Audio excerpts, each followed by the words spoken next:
Earlier this year, I enjoyed the privilege of flying on a wide-body aircraft for the first time since I became an aviation enthusiast around 8 years ago.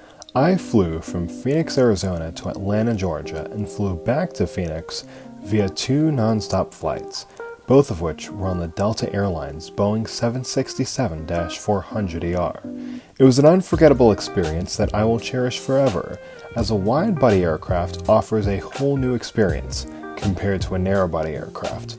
Today, I will share the 6 differences I noticed between my 2 flights on wide-body aircraft versus my countless flights on narrow-body aircraft.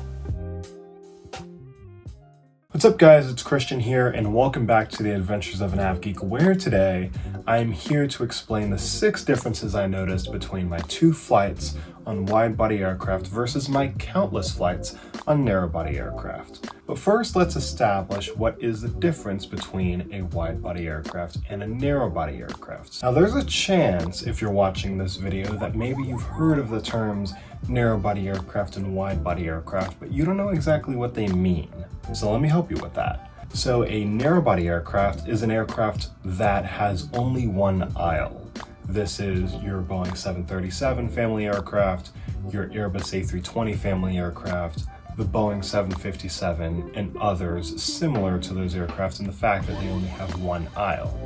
A wide-body aircraft, on the other hand, is an aircraft that has more than one aisle, 2 aisles to be exact. This is the Boeing 767, the Boeing 777, the Airbus A350, the Airbus A380, and many others. Having said all of that, let me talk about the differences that I noticed between my 2 flights on the Boeing 767 versus my many other flights on narrow-body aircraft. The first difference that I noticed between the Boeing 767 that I flew and the many other narrow-body aircraft that I've flown is that I didn't enter the plane at the front of the cabin. If you've ever been on a Boeing 737 or Airbus A320 or narrow-body aircraft, you know that when you walk in the plane, the cockpit is immediately to your left and the rest of the cabin is immediately to your right.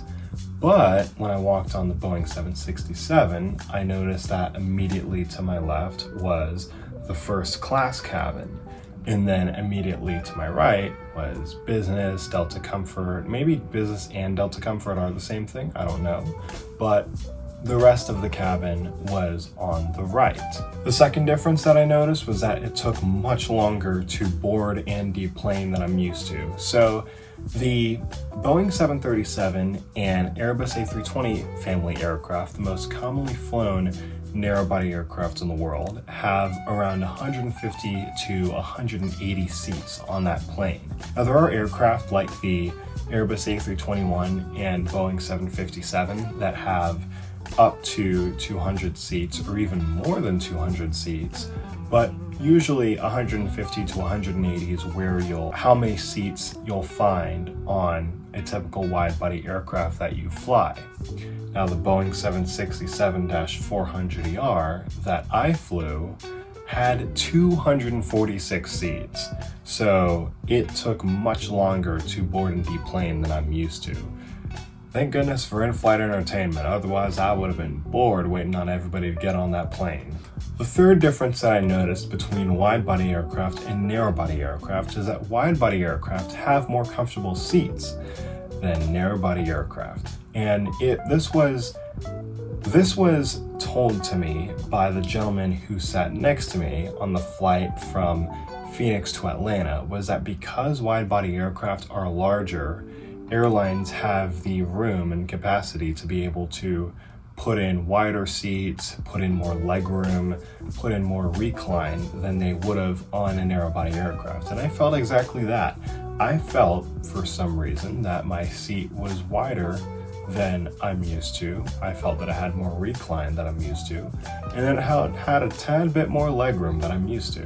The fourth difference I noticed between wide-body aircraft and narrow-body aircraft is that wide-body aircraft sit higher off of the ground than narrow-body aircraft. I was amazed about how far up I felt I was compared to the Boeing 737 that was next to me when I first boarded the Boeing 767. And I'll also put in a picture of both me on the 767 and me on a narrowbody aircraft, and both of the pictures next to narrowbody aircraft for comparison so that you're able to see the difference that I saw. The fifth difference that I noticed is that when I flew on the Boeing 767, it sounded louder, the engine sounded louder on takeoff roll compared to the rest of the narrowbody aircraft that I had flown on in the past.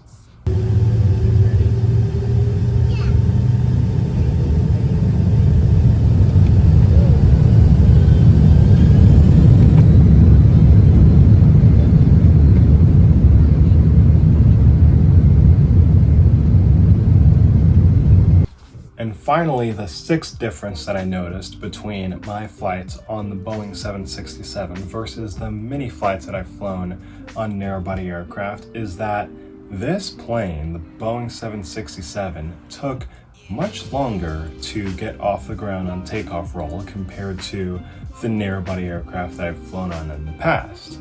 And rightfully so. It takes more effort to get a bigger plane off the ground than a smaller plane.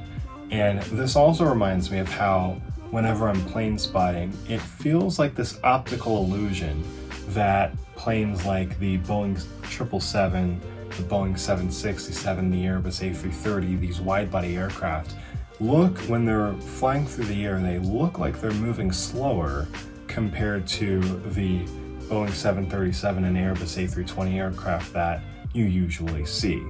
So that's it for this video. Thank you guys so much for watching, and I do have a couple of questions for you guys that you can answer in the comments.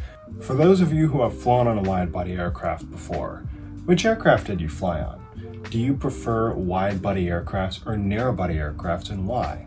For those of you who haven't flown on a wide-body aircraft yet, if you could fly on any wide-body aircraft right now, which aircraft would it be? Let me know in the comments below. As always, thank you guys for watching. If you enjoyed this video, please leave a like, subscribe for more aviation content, and I will see you in the next video. I love y'all. Take care.